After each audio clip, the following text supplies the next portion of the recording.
Assalamualaikum warahmatullahi wabarakatuh. Perkenalkan, nama saya Dewi Nurhayati SPD. Saya mengajar matematika di SMA Negeri 1 Pelumpang Tuban, sekaligus mahasiswi BPG dalam jabatan Angkatan ketiga tahun 2023 program studi matematika di LPTK Universitas Muhammadiyah Gresik dengan nomor peserta 201500683937. Saya akan melaksanakan uji kinerja di SMA Negeri 1 Pelumpang. Berikut video pembelajaran dari saya. Assalamualaikum warahmatullahi wabarakatuh. Waalaikumsalam warahmatullahi wabarakatuh. Gimana kabarnya hari ini? Alhamdulillah. Alhamdulillah.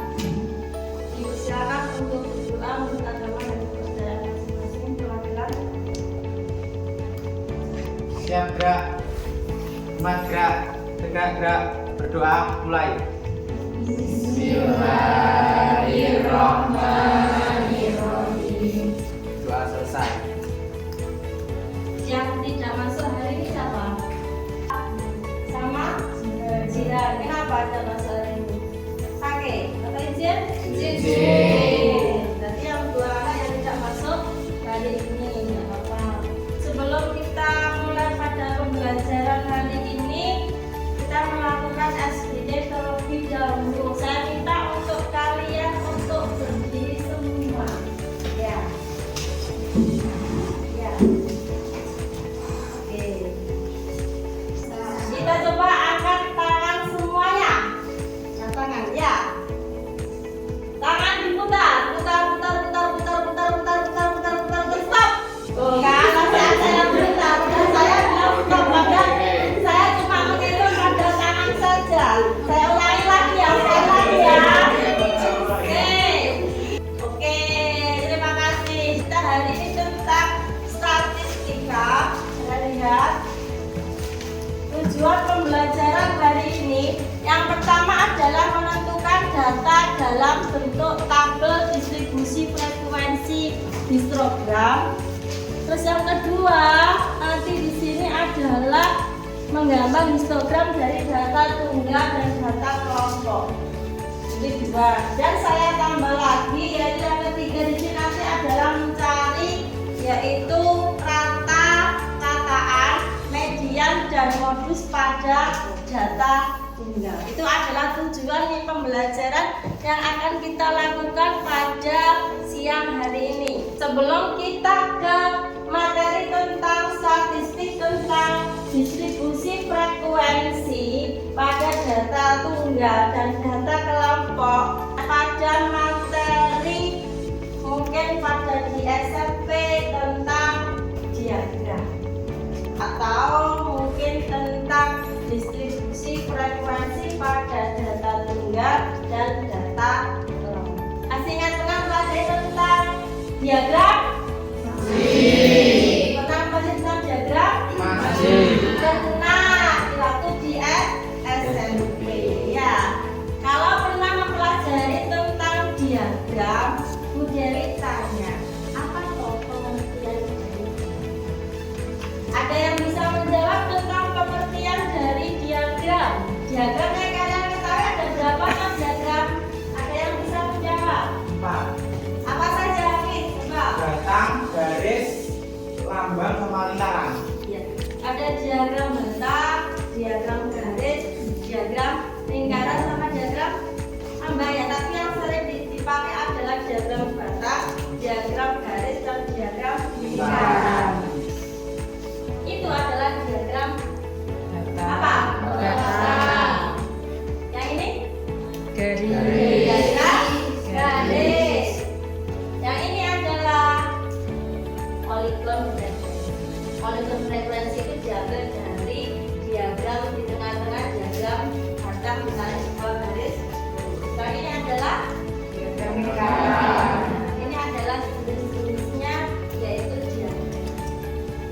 Nah, apa yang dimaksud dengan histogram?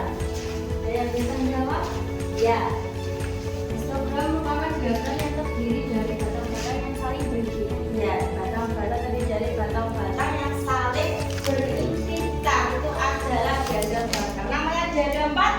berarti adalah bentuknya seperti batang yang saling berikut antara satu dengan yang lain. Itu adalah diagram Batang. untuk manfaat dari statistika dalam kehidupan sehari-hari. Ada yang tahu? Untuk apa saja statistika? Kita mempelajari statistika untuk apa saja? Pengerjaan barang-barang atau keterangan berbagai hal untuk diolah dan ditafsirkan. Diolah dan ditafsirkan. Misalkan contohnya apa? Membuat data nilai siswa. Membuat data nilai siswa bisa. Selain itu apa saja? Data tinggi badan siswa. Iya, data tinggi badan siswa juga bisa. Selain tinggi badan, bisa berat badan siswa juga bisa. Dan lain-lain itu bisa. Kalian lihat untuk video, di sini ada video. Pentingnya statistika dalam kehidupan sehari-hari. Pertama, pada bidang pemerintahan, pemerintah menggunakan statistika untuk memperhitungkan beragam hal, mulai dari kesehatan, populasi, edukasi, dan lain sebagainya. Statistika memungkinkan pemerintah untuk menentukan langkah terbaik dalam mengambil keputusan berdasarkan data. Perkiraan cuaca. Data mengenai perkiraan cuaca dibuat berdasarkan fungsi statistik. Fungsi tersebut kemudian akan dibandingkan dengan kondisi cuaca saat ini, sehingga dapat diperkirakan cuaca apa yang akan terjadi dalam waktu yang dekat. Kemudian yang ketiga adalah digital marketing. Keberadaan big data menjadi kunci dalam menggali setiap informasi mengenai kebiasaan dan kesukaan pelanggan. Keempat, bidang olahraga. Hasil statistika ini dapat dijadikan perhitungan bagi pelatih dan manajer untuk mengetahui bagaimana performa pemain dalam setiap pertandingan, sehingga proses evaluasi pemain dapat lebih akurat serta memungkinkan penerapan opsi terbaik ketika ada kekurangan. Yang kelima, layanan finansial. Bank menggunakan statistik untuk memperkecil resiko saat memberikan pinjaman, menganalisis efektivitas finansial di pasar, serta memprediksi efek dari krisis ekonomi. Keenam, bidang transportasi. Statistika dalam bidang transportasi dapat mencakup dua hal, infrastruktur dan moda transportasinya seperti pembukaan atau pelebaran jalan dan tambal aspal saja. Terima kasih. Bagaimana cara istilahnya membuat tabel distribusi frekuensi jika ada data tunggal, data kelompok? Itu kan cara penulisannya yang pertama. Itu dengan apa? Bukan data yang terkecil dan dari yang terkecil dan yang terbesar. Iya, kita urutkan terlebih dahulu data yang terkecil sampai data yang terbesar. Itu adalah data tunggal. Selanjutnya apa lagi selanjutnya? Bukan jangkauan. Menentukan jangkauan. Cara menentukan jangkauan itu gimana? Statistik maksimum dikurangi statistik minimum. Statistik sama dengan X max dikurangi X min. Ya, berarti istilahnya nilai maksimum dikurangi dengan nilai minimum. Itu adalah untuk mencari jangkauan. Selanjutnya setelah mencari jangkauan, kita mencari apa aja? Menentukan banyaknya kelas. Kalau kita menentukan banyaknya kelas, cara penyelesaiannya gimana? Rumusnya apa? Ayo, untuk mencari banyaknya kelas, kita menggunakan rumus yaitu Gunakan aturan Stafford yaitu K sama dengan 1 plus 3,3 log N. Iya. N adalah ukuran data, nilai K tersebut dinyatakan dalam bilangan bulat melalui pembuatan. iya, cara mencari banyaknya kelas di sini adalah di situ ada logaritmanya. Berarti K ditambah 3 kali 3 logaritma dari N. K-nya di sini adalah banyaknya kelas. 3,3 logaritma dari N. N-nya adalah banyaknya dari datanya. Jika datanya 20 berarti N-nya 20. Jika datanya 40 berarti N-nya 40. Lalu datanya ada berapa? Kemudian cara mencari logaritma bisa menggunakan kalkulator atau tabel logaritma yang pernah dipelajari mungkin di SMP atau di semester sebelumnya, yaitu mencari logaritma. Dicari pakai kalkulator bisa untuk mencari logaritma. Kalau ada kalkulatornya ada. Kemudian setelah mencari banyaknya kelas, mencari apa saja? Selanjutnya, kelas panjang kelas interval. Cara mencari panjang kelas interval itu gimana? Apa? Cara mencari panjang kelas interval? Banyaknya kelas. Panjang kelas sama dengan Jangkauan. banyak kelas. Iya, jangkauan dibagi dengan banyaknya kelas. Itu adalah panjang kelas interval. Setelah semuanya diketahui, baru mencari masukkan pada tabel distribusi frekuensi. Kita lihat misalkan banyaknya kelas ada 6, panjang interval kelas ada 7, misalkan seperti itu. Kita baru membuat tabelnya. Itu adalah tabel distribusi frekuensi. Baru adalah mencari menggambar histogram atau diagram. Kita lihat videonya. Ini ada cara membuat tabel distribusi frekuensi. Dengan statistika seperti ini. Nah, distribusi frekuensi itu kita akan mengelompokkan data yang kita peroleh ini ke dalam tabel ya. Gimana caranya? Yang pertama, kita cari jangkauan. Jangkauan itu adalah XN dikurang XI ya, dimana XN ini adalah datum terbesar ya. Jadi ini datum terbesar dikurang dengan datum terkecil seperti itu ya. Kemudian yang kedua, hitung banyak kelas. Nah, banyak kelas ini dinotasikan dengan K. Nah, ini rumusnya ya. 1 ditambah 3,3 log N. Ini adalah rumus Stargers ya. Nah, N ini adalah banyak datanya. Seperti itu. Kemudian yang ketiga, tentukan lebar kelas. Di mana lebar kelas ini adalah jangkauan dibagi dengan banyak kelas. Sekarang kita langsung ke contoh. Kita akan membuat distribusi frekuensi dari data ini ya. Berarti langkah-langkahnya yang pertama, kita cari jangkauan. Berarti nilai yang paling besar dikurang dengan nilai yang paling kecil ya. Kita cari di sini nilai yang paling besar itu adalah, nah ini ya, 78. Berarti jangkauannya 78 dikurang nilai terkecil mana? Nah, ini 40 ya. Berarti 78 dikurang 40 berapa? 38 ya.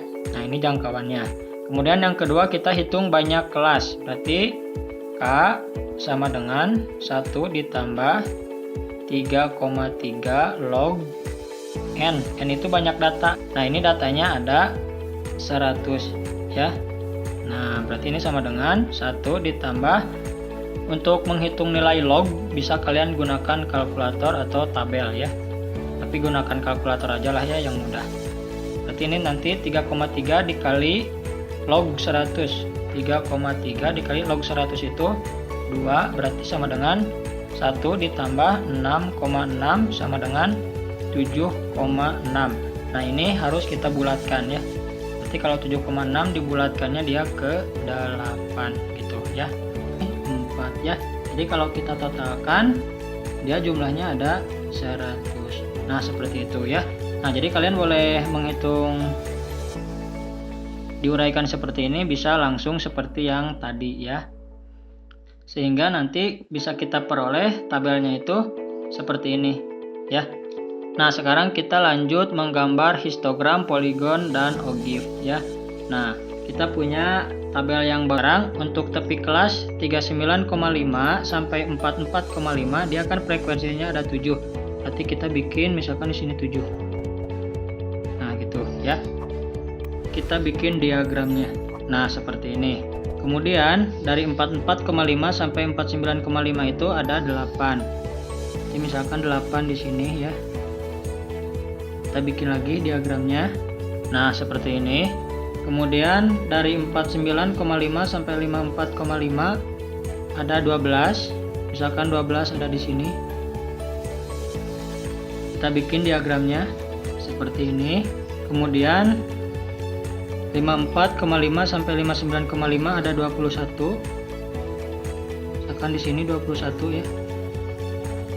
Kita bikin diagramnya seperti ini. Kemudian 23 ya. Misalkan 23 di sini. Kita bikin lagi diagramnya seperti ini. Kemudian 18. Misalkan di sini ya. Kita bikin diagramnya.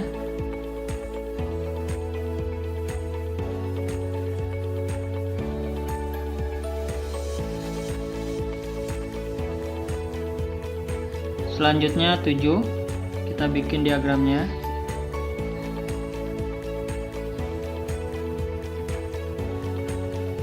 Ini juga sama. Nah, seperti itu ya. Nah, jadi ini disebut histogram dan garis ini disebutnya poligon ya. Seperti itu. Nah, sekarang kita akan belajar tentang ogive ya. Nah, yang pertama ada frekuensi kumulatif kurang dari. Nah, frekuensi kumulatif kurang dari ini disebut juga dengan ogive positif ya. Sedangkan frekuensi kumulatif lebih dari ini disebutnya ogive negatif. Nah, nanti bisa kita lihat perbedaan dari grafiknya ya. Nah, untuk frekuensi kumulatif kurang dari, nah ini dihitungnya dari banyaknya data yang kurang dari nilai tepi bawah setiap kelas. Kita akan menggambar ogive positif dulu ya. Kita tulisnya di sini ogive positif aja ya. Nah, ogive positif itu tadi banyaknya data yang kurang dari nilai tepi bawah. Berarti untuk ogive positif bisa kita tulis kurang dari tepi bawahnya berapa? 39,5 ya. Nah, gitu ya. Berarti kalau yang ini kurang dari 44,5 dan seterusnya sampai bawah ya. Nah, seperti ini. Tapi nanti di bawah harus kita tambah satu lagi ya, yaitu jelas misalkan ada di sini. Nah, gitu ya. Kemudian 54,5 ada di 27. 27 misalkan kita simpan di sini. Nah, kemudian 59,5 ada di 48. Misalkan 48 di sini. Nah, gitu ya. Kemudian 64,5 ada di 71. Ada di sini di atas ya. Berarti kalau kita bikin, nah di sini gitu ya. Kemudian ini 69,5 ada di 89. 89 di sini. Nah, gitu. Kemudian ini ada di 96. 96 misalkan di sini. Nah, di sini. Kemudian yang terakhir ada di 100. Nah, gitu ya. Jadi untuk ogive kita sambungkan secara mulus ya.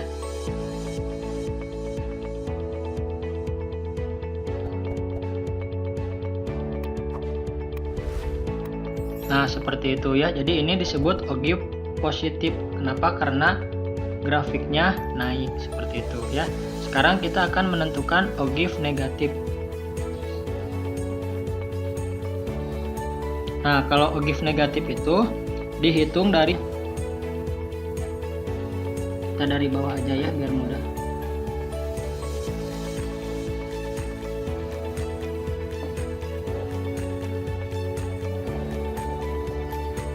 Nah, seperti itu ya. Jadi ini disebutnya ogive negatif. Kalau yang ini disebutnya ogive positif ya. Nah, disebut ogive negatif karena dia garisnya turun ya. Disebut ogive positif dia garisnya naik seperti itu ya. Nah, kalau contoh yang kedua misalkan diberikan sebuah histogram ya. disuruh untuk buatlah tabel. Kita akan membuat tabel dari histogram yang kita ketahui ya. Nah, ini bisa kita lihat bahwa 15,5 ini adalah tepi bawah. Berarti ini kan tepi bawahnya 15,5, berarti batas bawahnya berapa? Nah, kalau batas bawahnya berarti tepi bawah ditambah 0,5 ya, dibalikin. Karena kan tadi untuk mencari tepi bawah itu batas bawah dikurang 0,5. Maka untuk mencari batas bawah tinggal ditambah ya, dibalikin. Berarti ini bisa kita lihat untuk yang pertama, kelas yang pertama, batas bawahnya adalah 16 sampai, nah ini sampai berapa? Tadi kan untuk mencari tepi atas itu batas atas dikurang ditambah 0, ini sampai 3, berarti dia frekuensinya ada 3. Kalau ini sampai 5 berarti ada 5, ini sampai 9, ini sampai 2, dan ini sampai berapa ini teh? 5 mungkin ya, atau 6 ya. Nah, seperti itu ya. Ini frekuensi. Jadi seperti ini untuk menghitung atau menentukan tabel dari suatu histogram ya. Oke, mudah-mudahan bisa dipahami. Assalamualaikum warahmatullahi wabarakatuh. Menggambar histogram dan membuat tabel distribusi frekuensi. Saya yakin kalian bisa untuk mengerjakan kalau ada soal untuk membuat tabel distribusi frekuensi dengan histogram. Bisa ya? Bisa. Saatnya diskusi kelompok dengan kelompok yang sudah Bu Dewi bagikan sebelumnya. Bisa pindah ke kelompoknya masing-masing. Ya.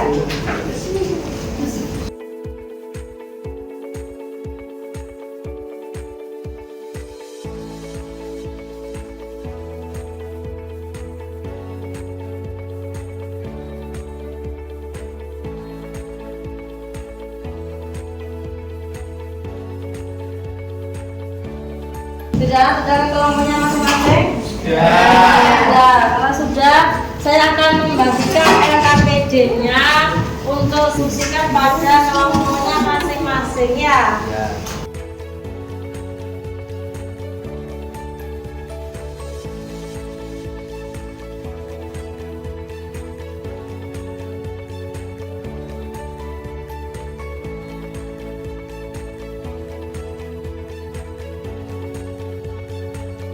Bisa dilihat untuk LKPD-nya masing-masing, yaitu ada kelompok dan langkah-langkah yang akan dilakukan. Lihat, isi identitas kelompokmu, jawab pertanyaan yang ada di LKPD, tanyakan pada gurumu jika ada yang belum jelas. Untuk membantu penyelesaian LKPD biar bisa membuka bahan ajar yang telah diberikan sebagai referensi belajar. Setelah selesai berdiskusi, siapkan untuk mempresentasikan jawabannya. Di LKPD sampai ada 3 permasalahan yang harus sampai selesaikan pada kelompok masing-masing ya. Ya. Diskusinya bisa dimulai dari sekarang. Silakan dikerjakan, diskusikan dengan anggota kelompoknya masing-masing ya.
sudah, kita lanjut ke presentasi sekarang. Ya, untuk presentasi masing-masing kelompoknya nanti presentasi di depan untuk perwakilan. Di depan 2 atau 3 anak yang masuk ke depannya untuk urusan sertifikat depannya.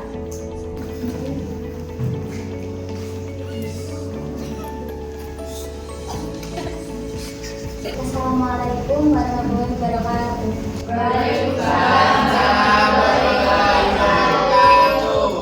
Di sini saya dengan Amin akan mempresentasikan hasil diskusi dari kelompok kami.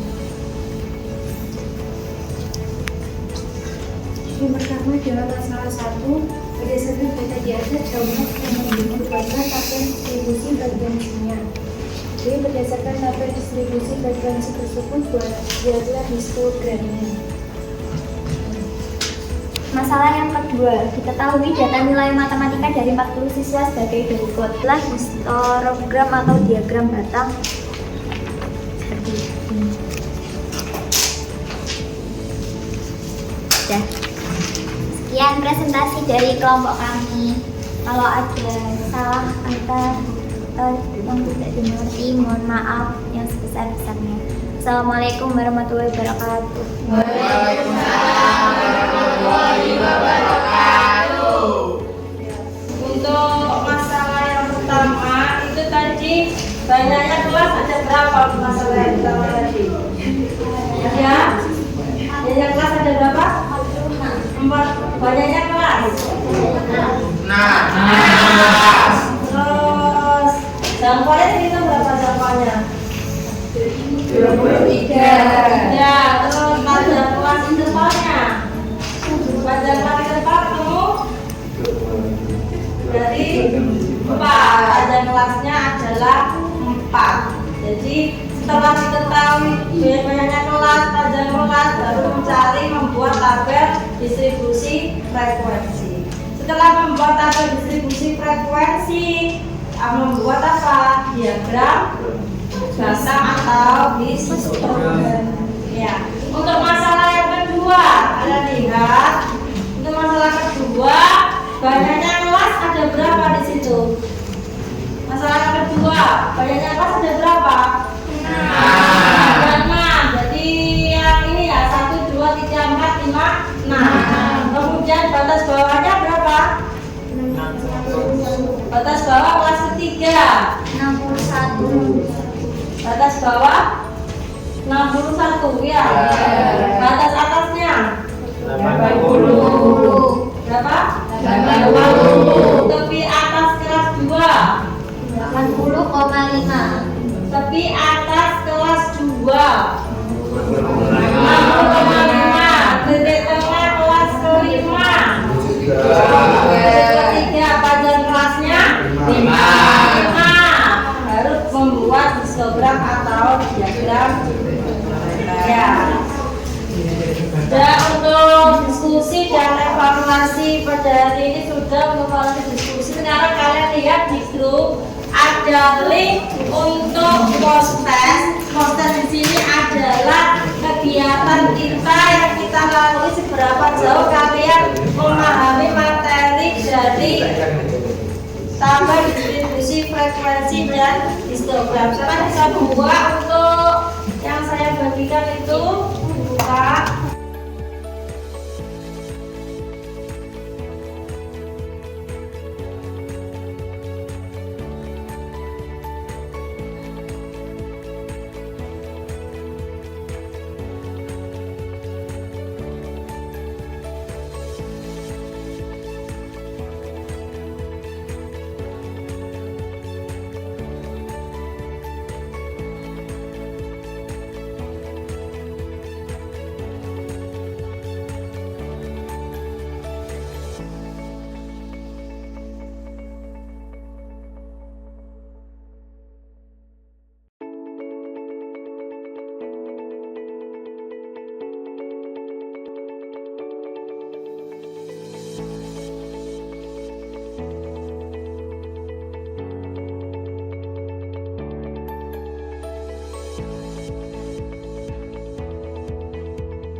materi yang telah disampaikan tadi. Ya, mungkin ada yang istilahnya kejelian untuk menjawab soal itu. Sebagaimana sama tahu itu mana yang termasuk pada kelas itu apa? Banyaknya kelas, jangkauan, terus dan lain-lain seperti itu ya.